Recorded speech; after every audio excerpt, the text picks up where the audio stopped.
Hi, this is Pod Save the UK. I'm Nish Kumar. And I'm Coco Khan. This week, Rishi Sunak continues to be the world leader we can all be proud of. He started off the week by pissing off the Greeks. And now he's off to COP28 to walk back some of the things he's recently said about climate change. Plus, we have a fascinating chat with Kehinde Andrews, Professor of Black Studies at Birmingham University. Find out who he thinks will be Britain's first Black Prime Minister.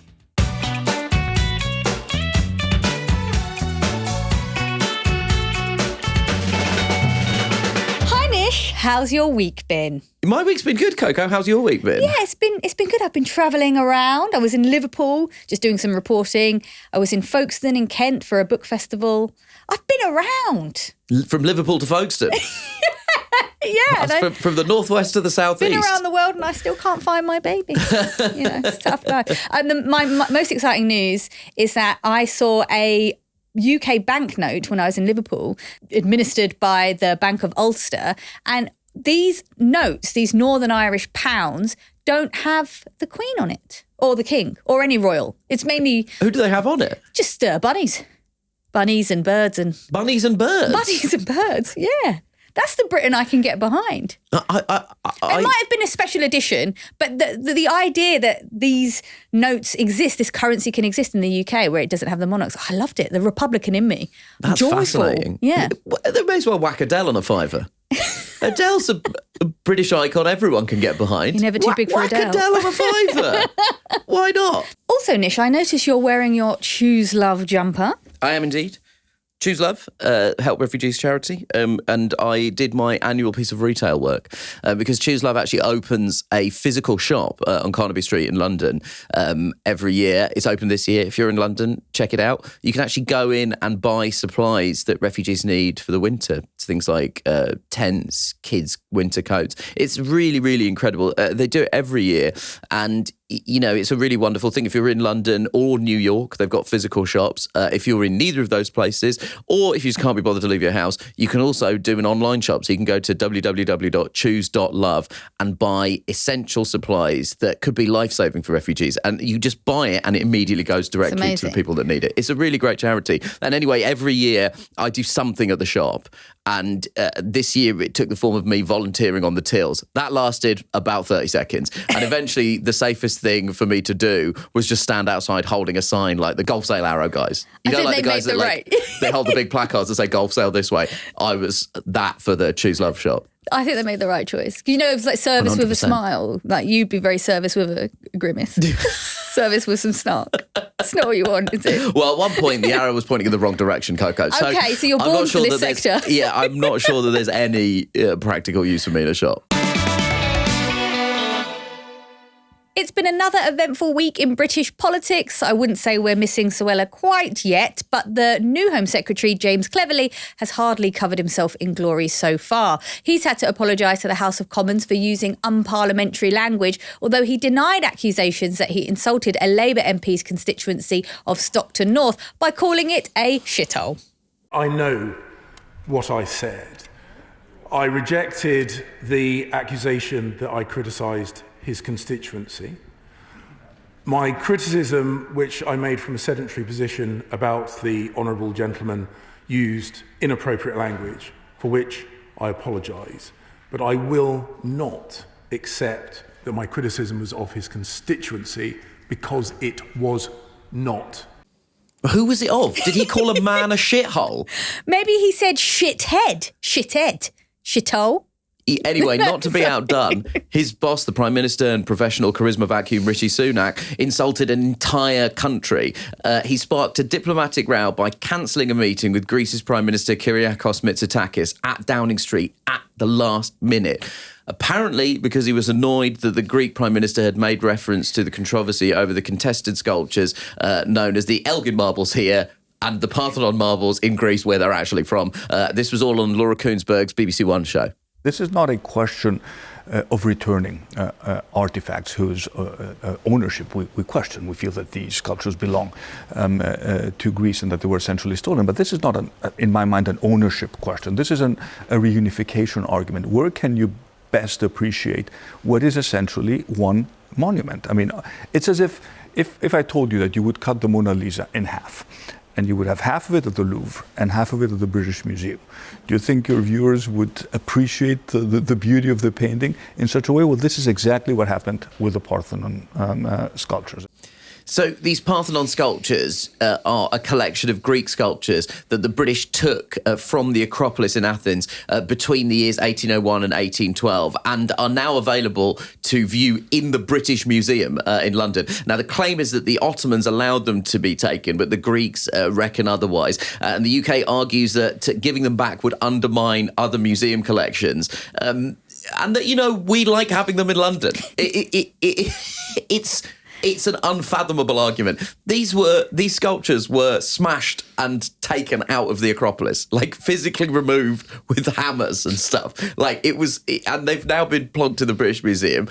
And I don't think it's a particularly contentious thing that the Prime Minister of Greece thinks they should be in Greece. It seems unfathomable to me. Right, and it's not something that is, the Greek Prime Minister's just on one. I mean, this is really big news in Greece, and they are a really important European partner for us. So it's not a great look. Yeah, apparently Sunak's claim is that there was an agreement that the Parthenon sculptures wouldn't be discussed at all. And then by giving that interview to Laura Kuenssberg, he had violated this sort of informal agreement that they had. So he offered them a meeting with Oliver Dowden. And as everyone who is offered a meeting with Oliver Dowden, he said, no, thank you. I would rather cut my visit to the UK short than have to be face-to-face with Oliver Dowden. He's actually returned home. So it seems to have somewhat unnecessarily destabilised UK-Greek relations. It's quite interesting because the Greek Prime Minister is... People say he's a bit like the Greek version of Rishi Sunak. He is a conservative. I mean, it's hard sometimes to draw direct political lines across countries, but he's certainly a conservative in the Greek political context as well. He's part of that, sort of frictionless financial set. So you do sort of wonder, can Rishi Sunak get on with anyone? Can he do anything? Well, this is the question here, isn't it? Does he have any skills as a statesman? And I mean, you would say that the answer is probably not. I mean, it is interesting who Sunak is happy and not happy to be pictured meeting. I mean, he seemed pretty thrilled to have a meeting with Elon Musk. And then last week at Prime Minister's Question Time, he seemed pretty unfazed by the allegations that Elon Musk has been promoting anti-Semitic conspiracy theories on X. I'll tell you who else was unfazed by them. Benjamin Netanyahu, who invited Elon Musk around for an absolutely unfathomable photo op around sites of the October 7th terrorist attack. But that's another issue entirely. But yes, Sunak alienating a sort of European partner seems like a move by someone who doesn't really understand the basic mechanics of foreign policy and statespersonship. And Greece in particular is integral, right? Because, we have been talking about recently how the latest migration numbers have come out. And, on this show, we're generally pro-migration, but nonetheless, it is kind of rich that this government says they're going to bring the numbers down and we have very, very high numbers. They're talking about a small boats crisis. Greece is on the front line of a small boats crisis. So you would expect that given all of this, and of course what's going on in Gaza, that a meeting with the Greek Prime Minister might be more important than showing the world that he's down on woke museums or whatever's going on. Well, so there, understandably, there's a lot of political commentators suggesting that this is some kind of a dead cat move, which is obviously this idea in politics that if you throw a dead cat on the table, all anyone's talking about is the dead cat. So it's the idea of throwing out a kind of irrelevant story that sidetracks the news agenda. But I'm not sure how successful that's going to be, because I'm not sure people who can't afford to pay their heating bills this winter or get an ambulance are going to suddenly think, well, I'm very, very cold and my grandmother's extremely ill. But on the plus side, if I wanted to, I could go and see some marbles, as long as I don't have to travel there by train, because none of them work either. Politics aside, everything else aside, if you steal something, give it back. That's the basic principle of all of this. So it's with some trepidation then that we await Rishi Sunak's next appearance on the world stage. The PM is about to fly to the UAE for the latest UN climate summit, COP28, which is being held this year in Dubai. You did not mishear, Coco. It's being held in Dubai. A climate summit is being held in Dubai, a city that exists as a shining example of how much you can build if you exploit fossil fuel to the maximum. And also employ what is basically slave labour. What a fantastic place. Anyway, unfortunately, that's where the climate summit is being held. And surely, presumably, it's no conflict of interest that the president of COP28, Dr. Sultan Al Jaber, is also the CEO of UAE's giant state oil company, ADNOC. Anyway, in terms of what can be achieved from this summit and what the main topics of conversation will be, let's find out more from our guest, Karl Mathiesen, who's the senior climate correspondent for Politico Europe. Karl, thank you so much for joining us. Thank you for having me. You're about to head out to Dubai. What are your expectations for this COP? It's just been coloured by a message I got from a colleague that just said our hotel is between a bus stop, two bus stops, one called Cement Factory and one called Labour Camp. So... But there's a lot of people going to Dubai. There's 70,000 people, and I guess we got shafted on the hotel choice. But look, I mean, more importantly, I think the thing about these global climate summits that happen every year is like they get all these expectations hung on them that are in some ways unreasonable. Like we always think this is going to be the summit that sort of saves the planet. And actually, this is just 200 countries coming along to sit down together every year and like just nudge stuff forward. And the COP is never going to be the thing that saves the planet. Like it'll create some sense of progress, or it'll give us a temperature check of where we're at. And that signal could be good, and it could inspire markets and investors to invest more in clean energy, or it could be bad and things could recede a little and then we'll come back next year. So I think like just to take the temperature down a little bit, we shouldn't expect the world to get saved in the next 2 weeks either way, or destroyed. That's what a great slogan for COP28. We should not expect the world to be either saved or destroyed. I mean, you mentioned the word progress there, and maybe it will be incremental, but I get the feeling it might be a reversal, that we're going the wrong way. Is the UK travelling in the wrong direction, especially given it's the hottest year ever recorded? Are we going to look terrible on the world stage?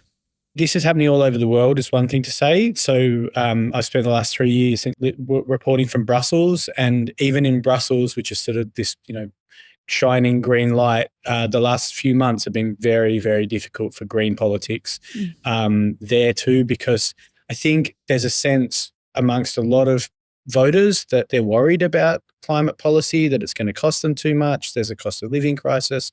So there is like real sort of concern in the community, and then certain political actors are responding to that. And that's, I think, what you're seeing in Britain is, a government that is really casting around for the thing that's going to shift the polls.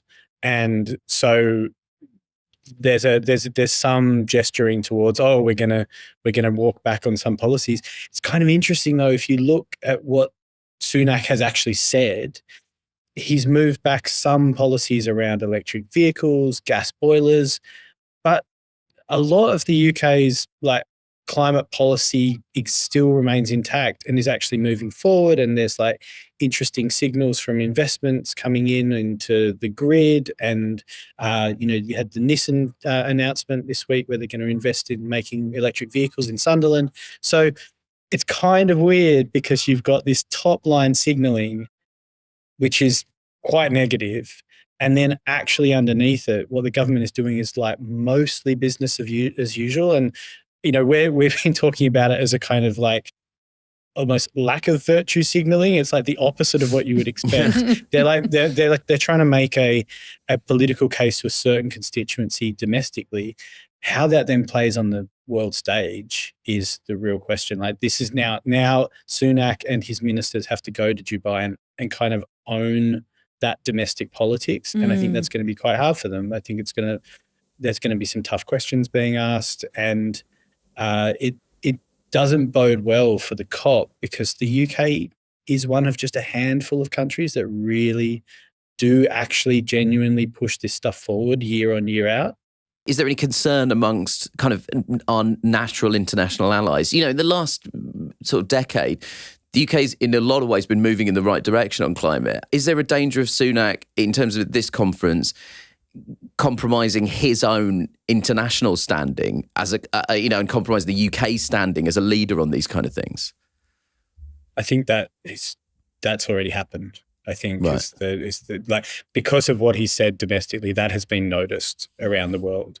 The way that affects the politics of the COP is that the Europeans kind of really need the UK as an ally in their efforts to push forward the most ambitious version of what will come out of the COP and the negotiated agreement at the end, because the Americans are compromised. The Americans have difficult domestic politics. They're a huge fossil fuel producer, so they're sort of in a different boat. And it really is the Europeans and the UK that drive this stuff forward alongside their allies in the small island states. So let's talk about Keir Starmer. He'll be in Dubai too. So will Ed Miliband and David Lammy. Presumably they're trying to create a different image of a future Britain. What do you think about the Labour approach?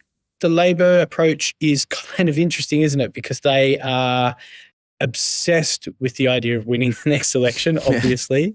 And so their whole thing is like, climate change is good news for the economy. We're going to build a vibrant green economy with tons of new jobs, and we're going to invest lots of money.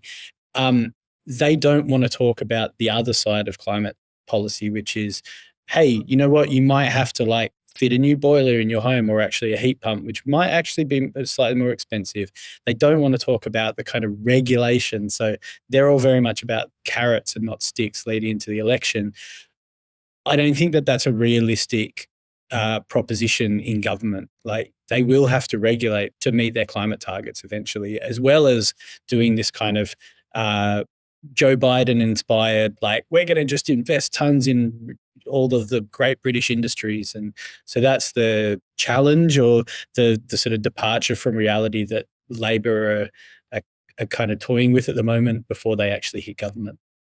What about the fact that it is being held in Dubai, which is obviously an oil-rich, oil-producing country?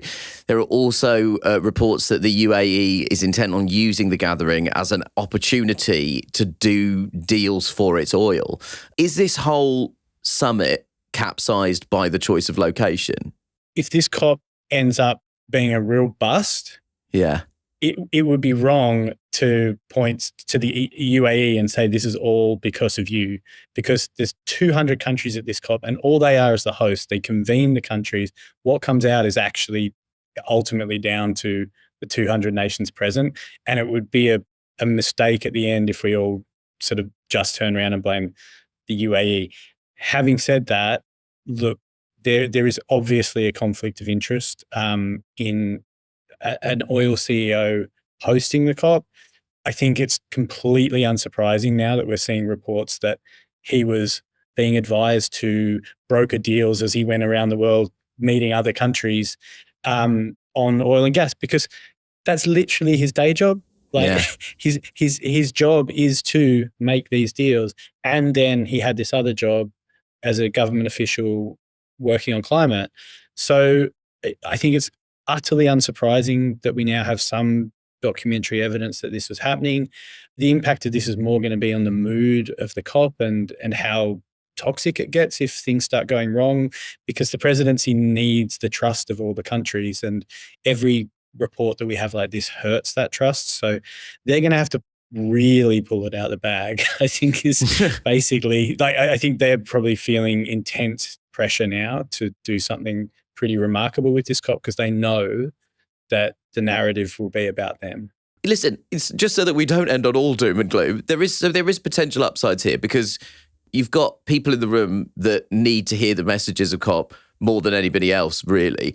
But also this idea that with the controversy around Dubai hosting it, there might be a pressure on them to really deliver something concrete or tangible to avert kind of negative press around the whole conference. I think that, I think that that's absolutely the dynamic that's prevailing on the UAE right now. And also they have spent, they really did try and use this as an opportunity to broaden the tent in terms of, Sultan Al Jaber has been talking to his peers in the oil industry, the oil CEOs of both private oil companies and, the Saudi Aramcos and the giant national oil companies. He's he's been trying to broker agreements with them to start their process of decarbonisation. And we will have announcements on that in the next few days. Will they be weak tea, or will they actually be meaningful commitments? And that's where the kind of grey area that we don't know about whether this was a good idea or not. We'll kind of find that out in the next couple of weeks. Great. Well, I guess we'll be watching it very closely. Yeah, we'll definitely be talking more about COP over the next couple of weeks. But I'm glad that there is a note of hope for us to go into it on. That's really great. And thank you so much, Karl. Have a great time between the bus stop and the Labour camp.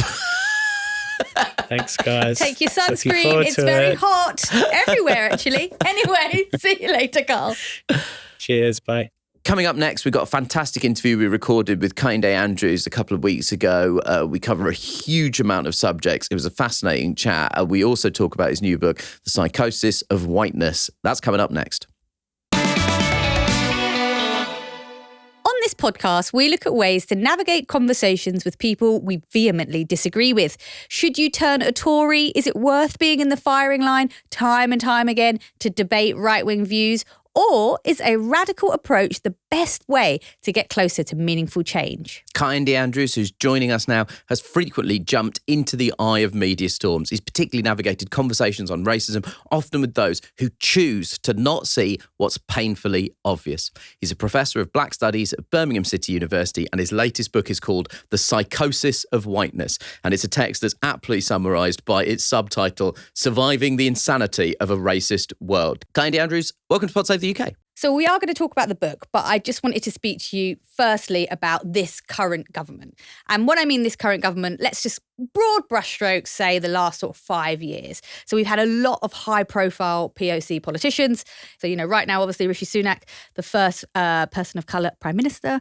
We have got James Cleverly, the first Black Home Secretary. We've got, there's so many to name. Humza Yousaf, the Scottish First Minister. And, previously we've had Suella Braverman and Priti Patel and Kwasi Kwarteng. Briefly, very briefly.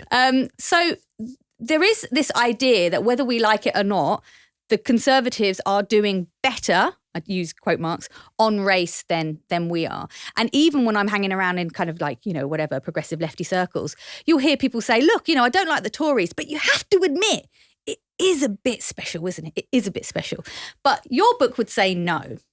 Well, I mean, it's definitely different, right? But this is actually the perfect example of psychosis, where you have the most diverse government in British history and also the one pursuing the most racist immigration policy. And those things aren't disconnected. So actually the real identity politics, which they've really got from America, is if you get a black or brown person to say and do the racist things. It's not a coincidence that they have to have somebody brown in Home Secretary. They literally had to move Cleverly to Home Secretary because this immigration policy is so racist. A white person couldn't do this, couldn't do Rwanda, couldn't do the barges. You need a black face for that. It's also not that new. So the British Empire, most of the people that ran the British Empire were black and brown functionaries, right? At the time of the Amritsar massacre, the British army in India that were shooting people were 60% Indians. Yeah. So it's not even that new. It's just we're seeing it come home into England, and it's really quite devastating. My worry, I'll put a bet on it. So Starmer will win the next election, but after that, the first black Prime Minister will be none other than Kemi Badenoch. And it will be like literally the worst moment of racial politics in the United Kingdom history. So do you think that the idea that you should assess a party by representation is just defunct and just ridiculous and we should let go of it? Or do you think it does actually matter? I'd rather have all white politicians making better laws. to be quite honest, because this is what identity politics has become. It is your black and brown figures, and nowadays you criminalize use of words like coconut as Negroes, all these kind of things. But I don't know. I mean, when people are literally put in their position because they are black or brown, and they are put there not only because they're black and brown, but to do bad things to black and brown people, we should be able to criticize them quite heavily, I would think. Let's talk about the use of the word coconut, because as we're actually recording this interview a couple of weeks before it comes out, and the weekend that's just gone, there was obviously a huge protest calling for a ceasefire in response to the war going on in Israel and Gaza, and the police handling of those protests has been sort of heavily questioned. And there was a use of the word coconut referring to political figures, specifically Sunak and Braverman. For people not familiar with that word, it's used to describe somebody who's brown on the outside and white on the inside. And there's now, I actually can't believe I'm saying these words out loud. Like, I can't believe I'm saying these words. Like, I feel like I'm having an out-of-body experience. But there is potential for this to be an alleged racially aggravated hate crime. And there is some legal precedence for this. In 2010, a local councillor in Bristol was found guilty of racial harassment for using this term. Kehinde, in my experience of using the word coconut and being described as a coconut, I think they're going to have to lock up everyone in Wembley, like every Asian uncle and aunt who encounters a child that did an English degree is going to fucking jail. What's happened here? You study racism. How can you possibly explain to me what the fuck is going on? No, it's madness. I mean, come on. I mean, they call us snowflakes. I mean, look, coconut's an insult. Don't get me wrong. I've been called it. It's not nice, but it's a crime. I mean, that's insane. And if you think about it, and there's a serious point where a lot of these terms, whether it be coon, hash, negro, coconut, whatever, they come from anti-racism. They come from black struggle. I mean, coconut is basically Fanon's black skin, white masks, where you're saying, well, look, somebody can be black on the outside, but actually if they do the same things as white, if they pursue the same policy, they want the same things as white people, why are we celebrating them? Why are we celebrating diversity? So, okay, right. This is a bit of a long story. I hope you're ready. A little while ago, I made a joke online that has subsequently been deleted because I delete my tweets. I believe in second chances, everyone. And I said that Sajid Javid probably gets lemon and herb at Nando's. It was a stupid little joke. It's meaningless. Probably true. It's probably true. And I think I got dragged maybe for days for that. And, and actually some of the conversations I had afterwards about it they did give me pause for thought, and I wanted to discuss some of them with you. So one of them was like, I understand the point that you're making there about the Saj. It's funny talking about him now because he's quite mild compared to who we've had. He's quite lemon ironically. Now that we've served up Suella Vusa extra hot. Bring back Sajid. And someone was like, but why is the Saj worse to you than Theresa May? They're both awful. Why do you hold him to a higher standard? Is that not in and of itself racist? What? My brain. Anyway. No, well, I mean, because you would expect someone who's gone through experiences, had, this is our lived experience. So you'd think, like when Priti Patel makes laws that she wouldn't be in the country. You'd think you'd have a bit more sensitivity, right? I mean, I wouldn't be surprised if she deported herself eventually. This is part of the thing we shouldn't expect. We shouldn't expect all black and brown people to look to be on our side. Never has been the case historically. It's not the case now. There's a group of people who either are elite or want to be elite or want to be Tories, etc. It's not a coincidence that when Rishi joined the party in early 2000s, there was like one black and brown Tory MP. There are loads of them. That's not a coincidence. That's a purposeful strategy so they can get their agenda. Honestly, I'm glad you said that because I have moments sometimes I'm like, where are you finding them? Claire Coutinho, she's the latest. Is there a factory? Some sort of right-wing Asian factory. I'm like, who are these people? Yeah, it's a strategy. Like I said, I think Kemi Badenoch will be the next Prime Minister after Starmer. And it's the fact that she had, talk about psychosis, she was supported by Britain First for the fascist party wanted a black woman as Prime Minister. That tells you everything you need to know.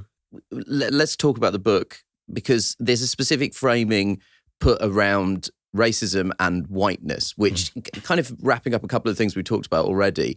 Whiteness as a phenomenon that's not just exclusive to white people. And so you put it through the lens of psychosis, and the title of the book is The Psychosis of Whiteness. So why choose the word psychosis to describe the phenomenon of whiteness? Because there's no other word to use, right? I mean, I was on the first piece of media I did was on Politics Live, and there was a black GB News guy, but he was really like, you can't use the title. Why are you're just trying to get clicks? Like, I'm a professor, right? I'm not actually a shock jock. I have a proper job. So, if I don't just pick a word randomly, this is the only word that makes any sense when you think about what whiteness is. It is entirely delusional. It is, this is what I'm saying, it's immune to facts. You can put all the facts out there that you want. I've been on TV, talked about this, been in community, talked about this, been in schools, there's no rational way to deal with whiteness. So that's why it's like a psychosis. And that's essentially the argument of the book is, we've been on the right side of the argument for 500 years. It hasn't really got us anywhere because we're trying to do the wrong things. You can't convince people who was trapped in a psychosis. Some of those wrong things you sort of talk about are sort of performative anti-racist actions and unconscious bias training in the workplace. I mean, those are well-intentioned schemes. Yeah. But you don't think that they're effective? No, I think the basic thing we've done is we've tried to convince those people in power, or convince the majority that we should change, make it a moral issue. And can you teach racism out of people with anti-bias training, with education, with Black History Month?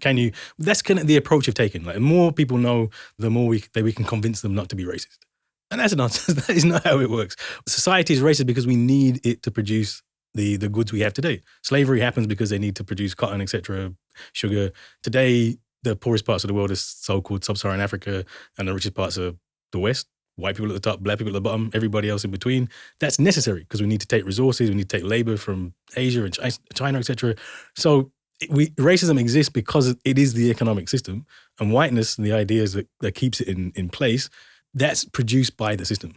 So the idea you can change the way we think without changing the system, that is a fantasy. So whiteness and capitalism are essentially inextricably linked. 100%. You cannot separate capitalism from colonialism. It's not an accident that Black people are enslaved. It's not an accident that the empire enriches the West. All these things are connected, and the whiteness comes into being to justify it. To justify why is it that the life expectancy of white people is like 80 years, and the life expectancy in Nigeria is 54. Yeah. We justify that through white. That's what whiteness is. It's a set of ideas.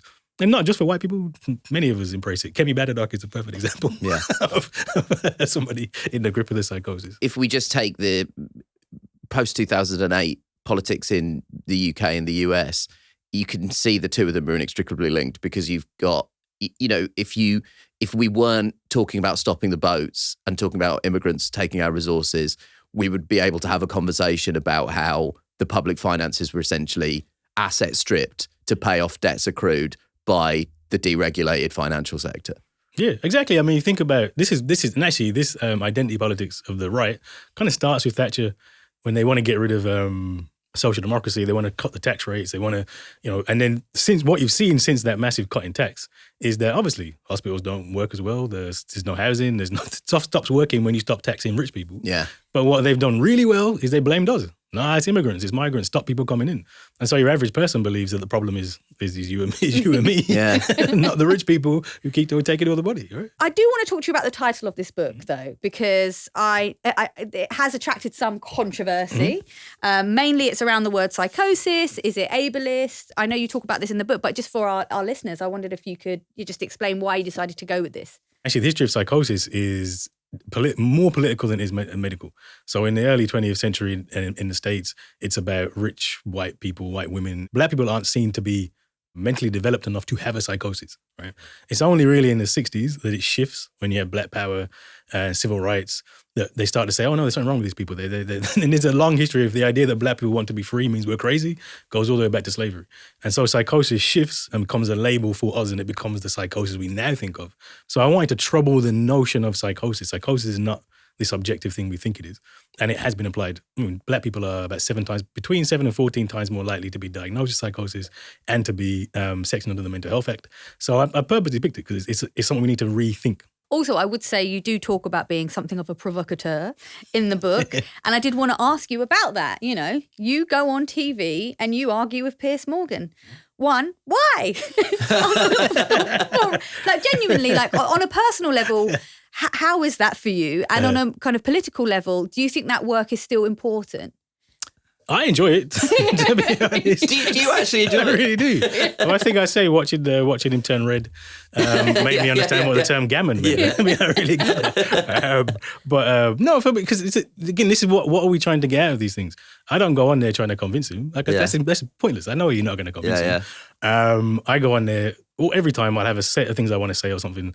And actually, interestingly, in those kind of spaces, you can get so much more stuff. Like BBC, you can't say half the things I say.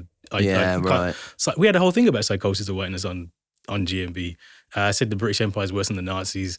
I could never have done this in any other place. With Piers, I actually got I knew exactly what. At some point, you just know exactly what he's going to say. Yeah. So I set up the British Empire is worse than the Nazis. I knew if I say this, he'll say this, and I can say this. Yeah. And then he'll explode, and that'll be the headline. And then you've got this idea out there, which otherwise wouldn't have been out there. Because people put a lot of stock around the idea that it's like, at Christmas, talk to that racist uncle and persuade him. Yeah, I mean, do you think that's a waste of time? Completely. Right. People don't. In fact, the evidence on like whiteness studies and training actually tells you it doesn't work. All the Right. evidence says maybe you get for a few weeks, you'll get like a change. Then people will go back to their assumptions.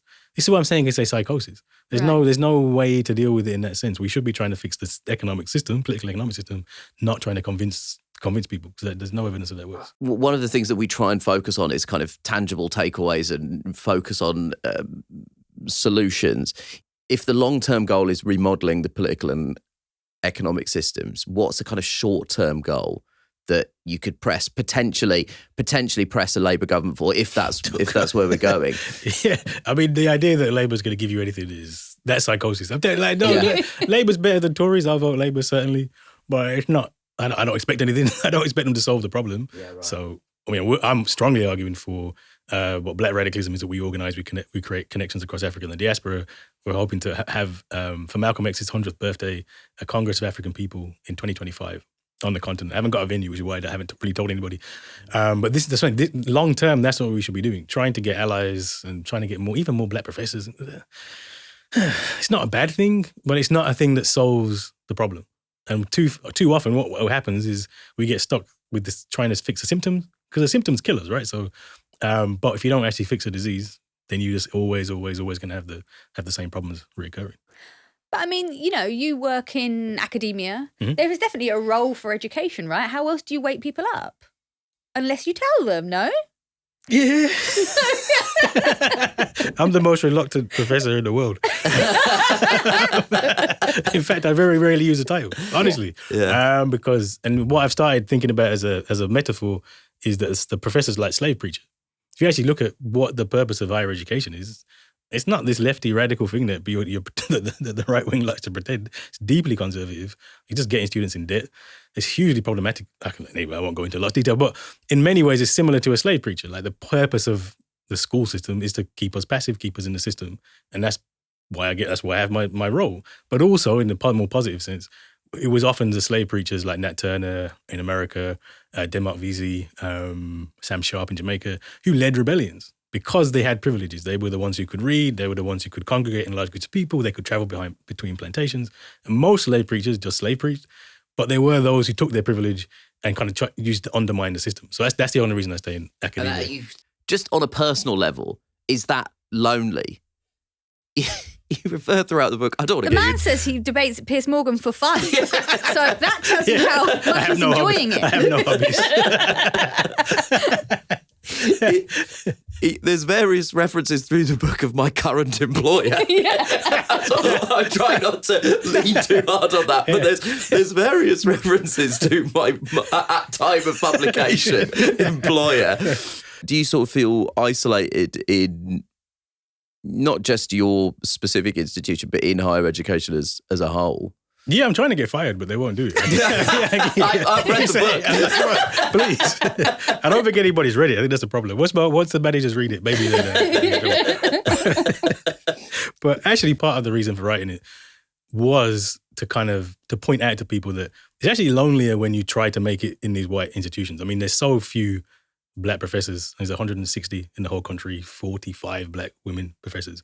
That we actually can't all get on a plane together, just in case it crashes, then there'll be no and it won't even be a big plane. It's like a plane with like those little propellers on it. I'm still the only academic professor in the university. In my own university, I have been for years. If I was just being an academic and that was I'd have gone crazy a long time ago. Right. What keeps me sustained is that it's community. We have international networks. Obviously, I do my job. Don't get me wrong, but I don't find like even things like worth, value. I don't find that inside the university. I find it outside the university, which makes me much happier. So that's what I'm trying to say. So it's essentially your status that your professorship grants you.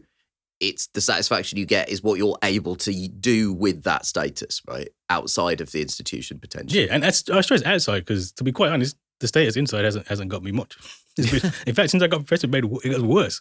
I actually had to go to the press about racism because it was that bad in the university. I was, I was really upset. I had to get counselling about it.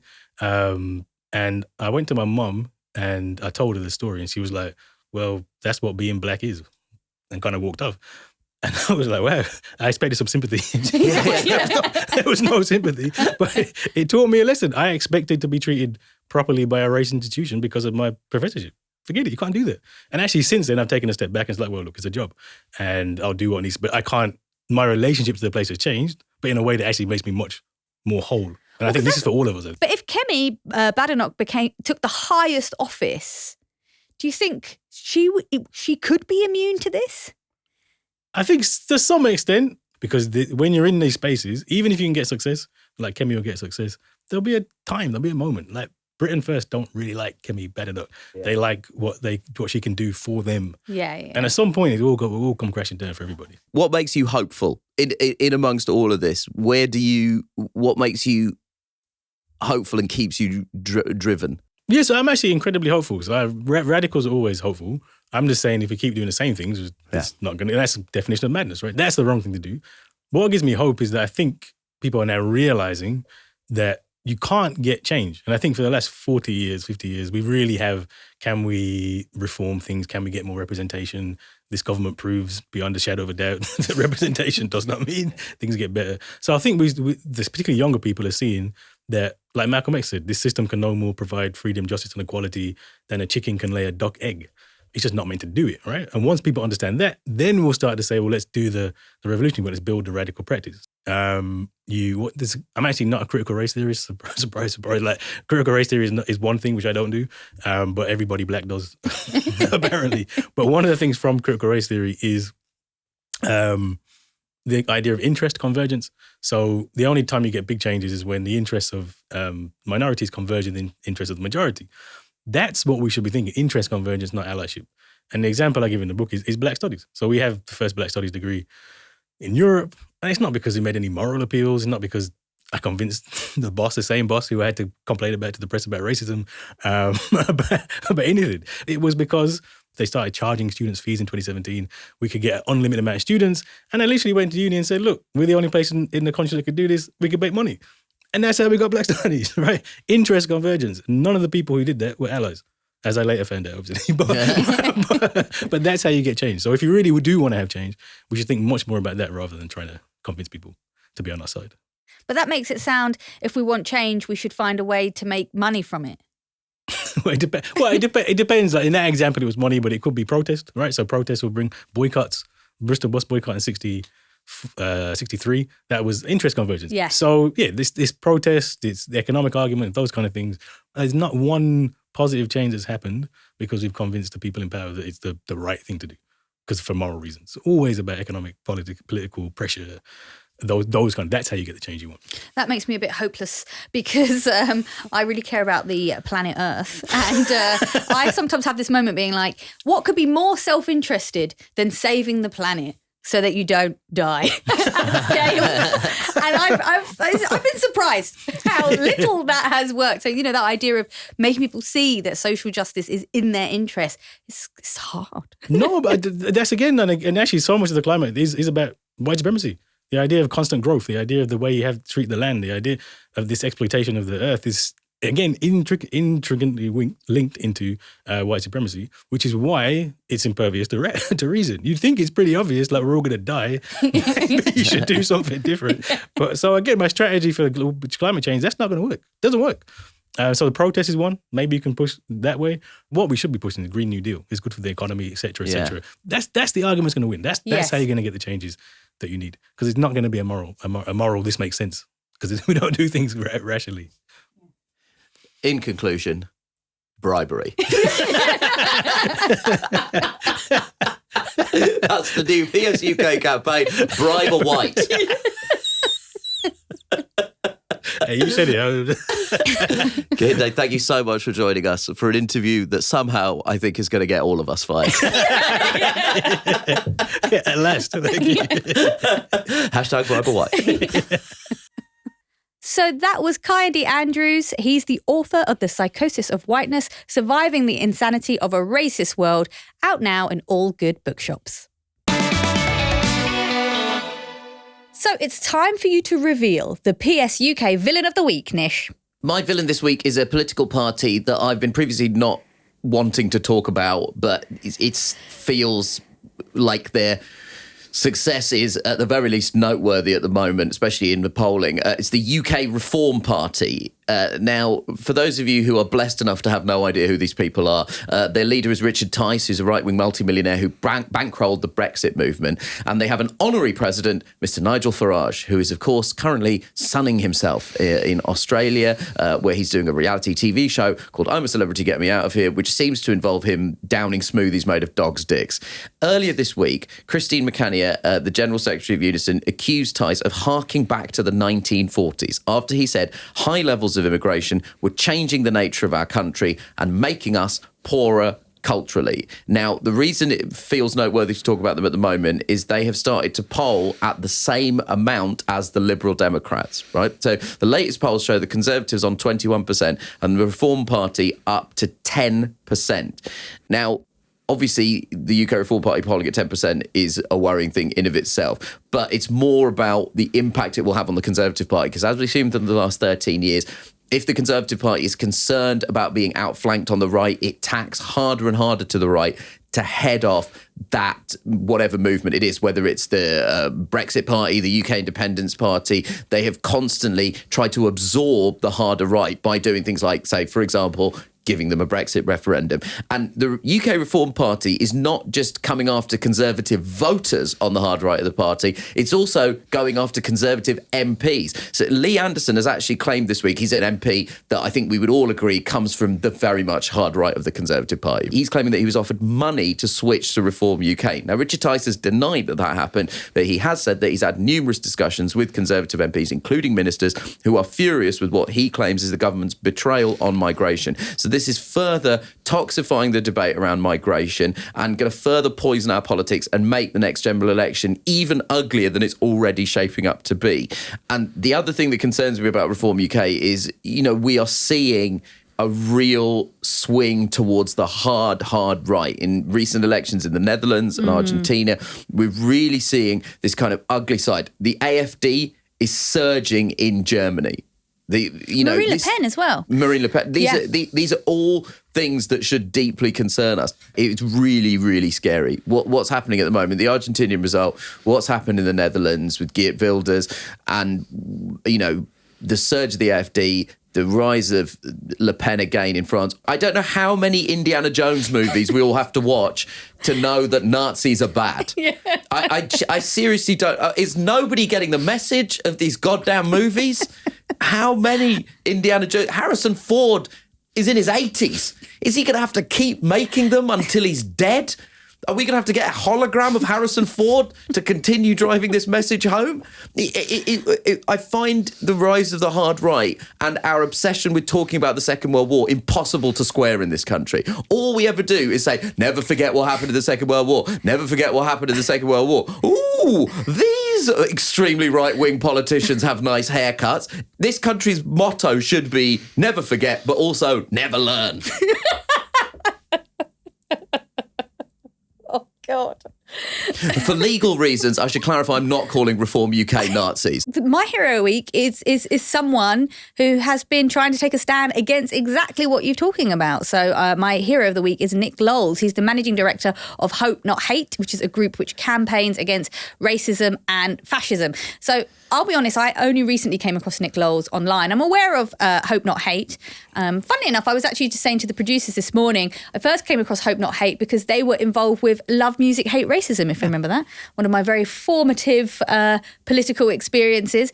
So I came across him recently when, with all the sort of controversy around the Palestine Solidarity March on Armistice Day, Nick was there at the cenotaph amongst what looked like quite scary scenes. Some of the footage that we saw of these far-right believers, followers, or English lads, as they call themselves, fighting the police, were Nick Lowell's footage. And I just think, just for a start, well, that's quite brave to be there. You know, there was quite a lot of violence there. He wanted to document it and he wanted to showcase it. So that's how I first came across him. But he's been doing a lot of work just around monitoring and fighting against the far right. Now, he's had a success recently. I mean, he's had many. He's done a life's work on this issue.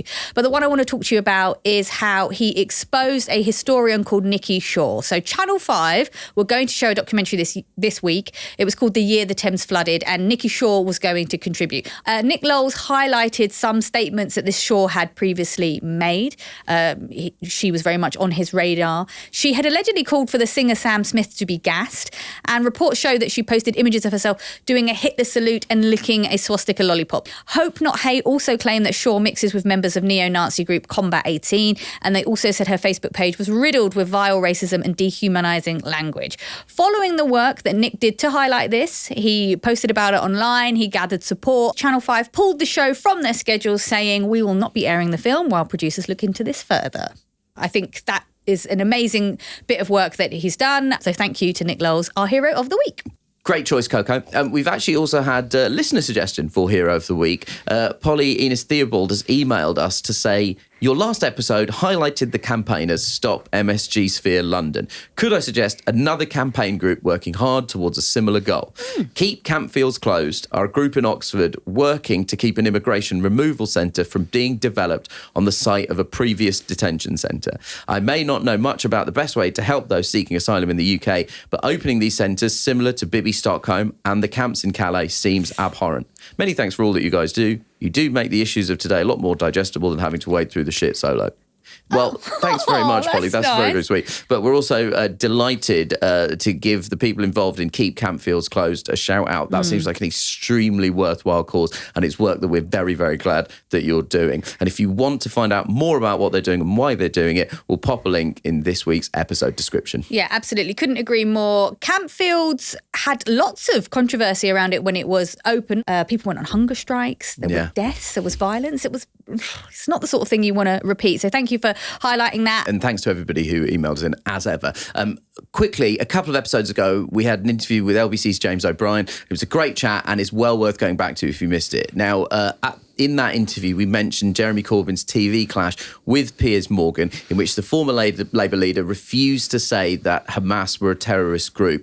Mr. Corbyn's office have been in touch to point out that he has, both previously and since, been clear that he does consider Hamas a terrorist group, so we're happy to clarify that. You can get in touch with us by emailing psuk@reducedlistening.co.uk. We love hearing your voices, so please do send us a voice note if you can. Our number is 07514 644 572, and internationally that's +44 7514 644 572. We'd also love to get your thoughts on what we've discussed on this episode, or you can send us a question about British politics or suggest something that you'd like us to cover in future. Thanks for listening. See you next week. Pod Save the UK is a reduced listening production for Crooked Media. Thanks to senior producer Musty Aziz and digital producer Alex Bishop. Video editing was by David Kaplowitz and the music is by Vasilis Fotopoulos. Thanks to our engineer Alex Bennett. The executive producers are Anushka Sharma, Dan Jackson and Madeline Herringer, with additional support from Ari Schwartz. Watch us on Pod Save the World's YouTube channel. Follow us on Twitter, TikTok and Instagram, where we are Pod Save the UK, all one word. And hit subscribe for new shows on Thursday on Amazon, Spotify or Apple, or wherever you get your podcasts. When do I get to start doing the theme again? You can do it whenever you want. Well, no, I feel like I've been shamed. Why have you been shamed? You shamed me. I didn't shame you. I've never shamed you even once. What? That's a lie. This is recorded. This shit is recorded.